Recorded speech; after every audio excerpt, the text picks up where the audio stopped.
কলকাতায় নিহত বাংলাদেশি সংসদ সদস্য আনোয়ারুল আজিমের দেহের মাংসের টুকরো এবং হাড়ের ফরেনসিক রিপোর্ট পাওয়া গেছে।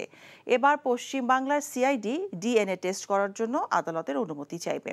মঙ্গলবার সকালে ভারতের পশ্চিম বাংলা রাজ্যের সিআইডি আইজি অখিলেশ চতুর্বেদী এই তথ্য দিয়েছেন। সিআইডির আইজি আরও জানান, ফরেনসিক রিপোর্টে তারা নিশ্চিত হয়েছেন কলকাতার নিউ টাউনের হাউজিং কমপ্লেক্সের সেপটিক ট্যাঙ্ক থেকে পাওয়া মাংস এবং ২৪ পরগনার বাগজোলা খাল থেকে পাওয়া হাড়গোড় একজন মানুষেরই।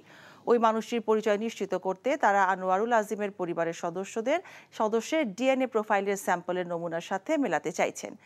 এমপি আনোয়ারের মেয়ে মুমতাহিনা ফেরদৌস জরিনকে ভারতে আসতে ইতোমধ্যেই অনুরোধ জানিয়েছেন।